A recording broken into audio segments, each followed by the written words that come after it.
여러분들은 5월달 하면 어떤 것이 떠오르시나요? 사실 저는 가정의 달이 가장 먼저 떠오릅니다.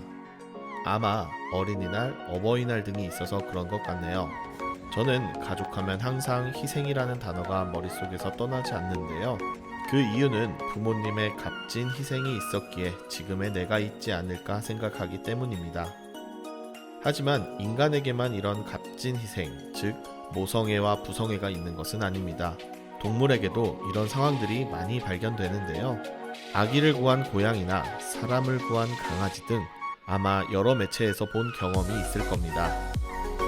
하지만 대부분의 이런 훈훈한 이야기들은 육지 동물이었는데 사실 바다에서도 모성애, 부성애를 볼 수 있는 해양 생물이 있습니다.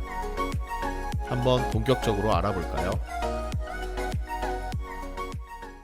첫 번째로 설명하고 싶은 해양 생물은 바로 가물치입니다. 가물치에 대해서 아마 잘못 알고 있는 분들도 계실 건데요. 아마 많은 사람들이 어미 가물치가 알을 낳으면 실명을 하게 되고 이런 어미가 먹이를 찾을 수 없어 새끼 가물치들이 스스로 어미 입으로 뛰어든다는 것입니다. 이것은 잘못된 정보입니다.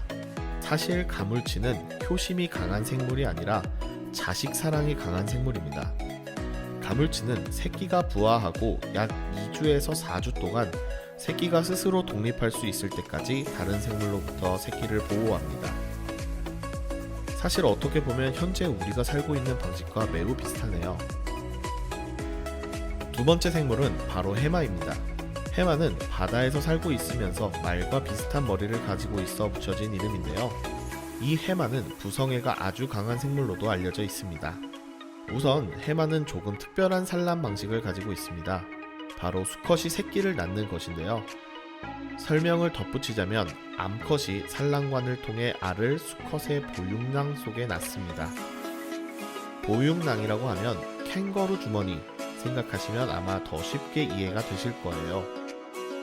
아무튼 암컷이 수컷의 보육낭에 알을 낳으면 수컷 해마가 정자를 방출해서 알을 수정시키고 성숙된 알은 보육낭 속에서 부화하여 작은 새끼들이 수컷 해마 배 밖으로 모습을 드러냅니다. 신기하죠?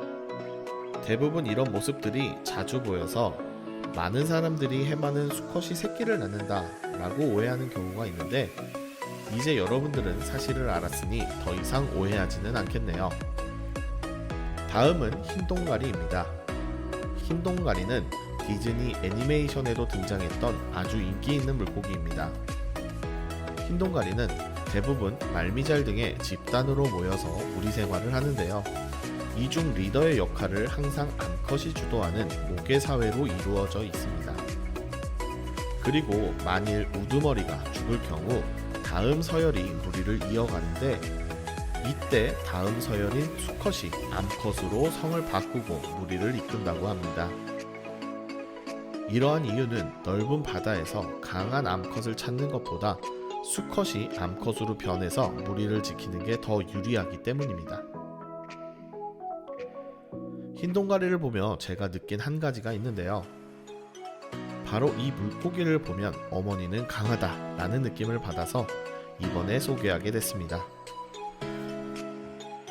마지막으로 소개하고 싶은 생물은 바로 펭귄입니다. 펭귄은 기본적으로 부성애가 아주 강한 생물이라고 알려져 있는데요. 펭귄은 1년에 한 번씩 알을 낳게 되는데 알을 낳은 어미 펭귄은 알을 품고 있다가 배불리 밥을 먹고 돌아온 아빠에게 알을 넘기고 먹이를 찾으러 떠납니다.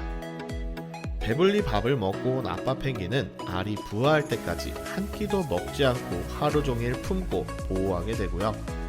새끼가 태어나면 새끼 펭귄에게 펭귄 밀크라는 이유식을 줍니다.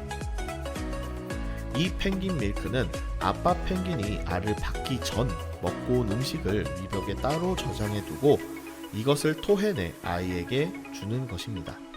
그리고 안타깝게도 모든 펭귄이 알을 부화시킬 수는 없습니다. 알을 품는 것이 서툰 아빠 펭귄이 실수로 알을 떨어뜨리기만 해도 영하 20도에서 60도의 날씨 때문에 약 20초만 품에서 벗어나도 부화할 수 없기 때문입니다. 이렇게 새끼를 잃은 펭귄들은 어슬렁어슬렁 돌아다니다가 남의 새끼를 납치하는 등의 행위를 벌이기도 합니다. 이때 육아에 경험이 없는 부모 펭귄은 자식을 빼앗기기도 하지만 육아 경험이 많은 부모 펭귄들은 필사적으로 새끼 펭귄을 보호하고 지켜냅니다. 그리고 간혹 새끼 펭귄이 너무 배가 고픈 나머지 아무 펭귄한테 가서 펭귄 밀크를 달라고 조르기도 하는 상황도 나옵니다. 이때 아빠 펭귄은 울음소리를 통하여 진짜 자신의 새끼가 맞는지 진짜 확인을 하고 펭귄 밀크를 주는데요. 만일 자기 자식이 아닐 경우 밀쳐낸다고 합니다. 그래도 누군가의 귀한 자식일 텐데 말이죠. 오늘은 여기까지 모성애 그리고 부성애가 강한 해양 생물들을 만나보았습니다. 이러한 생물들의 이야기를 들으면 생명체에게 가족이란 참 뜻깊은 의미를 가지고 있는 것 같습니다. 요즘 코로나 바이러스로 참 힘든 시기이지만 그래도 가족끼리 똘똘 뭉쳐서 여러 어려운 상황들을 극복해 나갔으면 합니다. 영상 시청해주셔서 감사드리며 여기서 물러나겠습니다. 안녕.